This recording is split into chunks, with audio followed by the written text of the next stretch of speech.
Mid week suspension ടാസ്കിൻ്റെ അവസാന ടാസ്കിൽ വലിയ ട്വിസ്റ്റുകളാണ് ഇന്ന് ബിഗ് ബോസ് ഹൗസിൽ നടന്നത്. വീഡിയോയിലേക്ക് പോകുന്നതിന് മുമ്പേ നിങ്ങൾ എൻ്റെ ചാനൽ സബ്സ്ക്രൈബ് ചെയ്തിട്ടില്ലെങ്കിൽ ഒന്ന് ലൈക്ക് ചെയ്ത് സബ്സ്ക്രൈബ് ചെയ്ത് സപ്പോർട്ട് ചെയ്യണേ. ഒന്നിലും ശാരികയും ഡെഡ് സോണിലേക്ക് പോയിരിക്കുകയാണ്. എങ്ങനെയെന്നല്ലേ, അനീഷ് ഇന്ന് നടത്തിയത് ഗംഭീരമായൊരു തിരിച്ചുവരവാണ്. ശരിക്കും പറഞ്ഞാൽ ഇവിടെ കളിച്ചത് ബിഗ് ബോസാണ്. ബിഗ് ബോസ് വീട്ടുകാരെല്ലാവരും ചേർന്ന് അനീഷിനിട്ടൊന്ന് പണിയാൻ നോക്കിയപ്പോൾ ബിഗ് ബോസ് അവർക്കിട്ടൊരു പണി തിരിച്ചു കൊടുത്തതാണ്. പക്ഷേ അനീഷിൻ്റെ കഴിവ് തന്നെയാണ് കേട്ടോ. കാരണം ആദ്യത്തെ 3 ടാസ്കിലും കണ്ടസ്റ്റൻസിന് വേണ്ടി പെർഫോം ചെയ്ത് അവരെ സപ്പോർട്ട് ചെയ്യുന്നവരായിരുന്നു. അപ്പോൾ അവർക്ക് ഏറ്റക്കുറിച്ചിലുകളുണ്ടാവാം, അവർക്ക് അവരുടെ തീരുമാനങ്ങൾക്കനുസരിച്ച് കളിക്കാമായിരുന്നു. ആദ്യത്തെ 2 ടാസ്കിലും ഇപ്പം അനീഷ് മനഃപൂർവ്വം അനീഷിനെ ബാക്കിലേക്ക് ആക്കിയതാണോ അതോ അങ്ങനെ അനീഷിന് തോന്നിയതാണോ, അതെല്ലാം ഒരു കൺഫ്യൂഷനായിട്ടുള്ള ഒരു അവസ്ഥയിലായിരുന്നു. പ്രേക്ഷകർക്കും ഇപ്പം അനീഷിന് തന്നെയും ഒരു കൺഫ്യൂഷൻ ഉണ്ടായിരുന്നു. പക്ഷേ ഇന്ന് നടന്ന ആദ്യത്തെ ടാസ്ക്, 3ാമത്തെ ടാസ്ക്, കളിയരങ്ങ് ടാസ്കിൽ അനീഷിന് വേണ്ടി ശൈത്യ, ആദില നൂറയൊക്കെയാണ് പെർഫോം ചെയ്തത്. അത് ശരിക്കും അവർ നല്ല രീതിയിൽ പെർഫോം ചെയ്തിട്ടും അനീഷിന് ഏറ്റവും ലാസ്റ്റ് പൊസിഷനാണ് കൂടെയുള്ളവർ കൊടുത്തത്.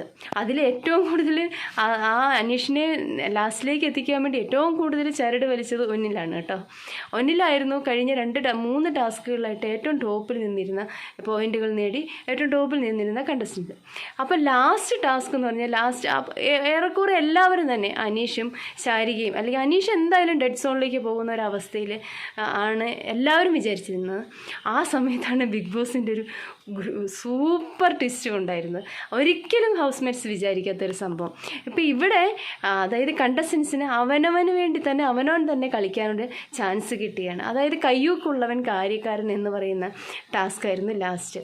അവിടെ അനീഷ് നല്ല സൂപ്പറായിട്ട് പെർഫോം ചെയ്ത് ടാസ്കിൽ നല്ല വിജയം നേടിയിരിക്കുകയാണ്. ഹൗസ്മേറ്റ്സൊക്കെ ശരിക്കും വണ്ടറടിച്ചിരിക്കുകയാണ് കേട്ടോ. അവരുടെ എല്ലാവരുടെയും മൂഡ് പോയി. പനിശരത്തൊക്കെ ഇനിയിപ്പോൾ എന്താ ചെയ്യേണ്ടതെന്നറിയാതെ അങ്ങോട്ട് ചർച്ചകളും മറ്റു കാര്യങ്ങളും ആയിട്ട് എല്ലാവരും നടക്കുന്നു.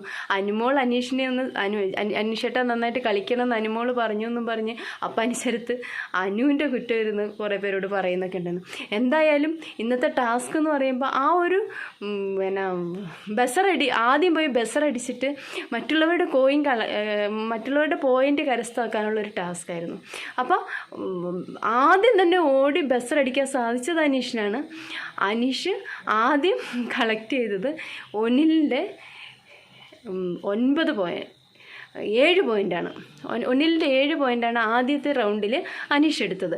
അത് കഴിഞ്ഞ് പിന്നെ സെക്കൻഡ് റൗണ്ടിലും അനീഷിന് തന്നെ ചാൻസ് കിട്ടിയപ്പോൾ അനീഷ് ഒന്നിലിൻ്റെ തന്നെ 2 പോയിൻറ്റും കൂടി എടുത്ത് അങ്ങനെ 9 പോയിൻ്റ് എടുത്ത് അനീഷിൻ്റെ 8 പോയിൻ്റ് കൂടെ ഇങ്ങനെ കളക്ട് ചെയ്ത് 9 പോയിൻ്റ് കൂടി അനീഷ് 17 പോയിൻ്റ് കൂടി ടോപ്പിലേക്ക് കയറി. ഒന്നിൽ ഏറ്റവും ലാസ്റ്റിലേക്കും പോയി.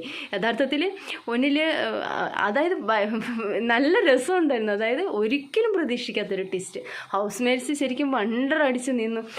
ഹൗസ്മേറ്റ്സിൽ ഏകദേശം മെജോറിറ്റി ആൾക്കാരുടെയും ഭയങ്കര ഡെസ്പായി പോകുന്ന ഒരു പെർഫോമൻസാണ് അനീഷ് കാഴ്ചവെച്ചത്.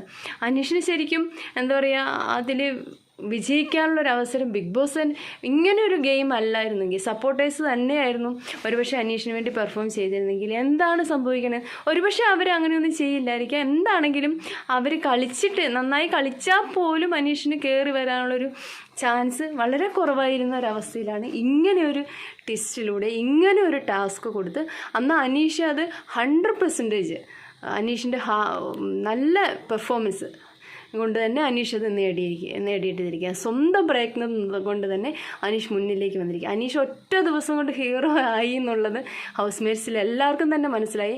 ശരത്തൊക്കെ അപ്പാനിയൊക്കെ ആകെ ഡെസ്പടിച്ച് ഇനി എന്ത് ചെയ്യണമെന്നറിയാതെ അവിടെ വണ്ടടിച്ചിരിക്കുന്ന കാഴ്ചയാണ് കാണുന്നത്. നിങ്ങൾക്ക് ഗംഭീര തിരിച്ചുവരുമല്ലേ അനീഷ് നടത്തിയത്? എന്തായാലും നിങ്ങൾ കമൻറ്റ് ചെയ്യൂ. നിങ്ങൾക്ക് എൻ്റെ ചാനൽ ഇഷ്ടപ്പെടുകയാണെങ്കിൽ ഒന്ന് ലൈക്ക് ചെയ്ത് ഷെയർ ചെയ്ത് സബ്സ്ക്രൈബ് ചെയ്ത് സപ്പോർട്ട് ചെയ്യണേ. Thank you.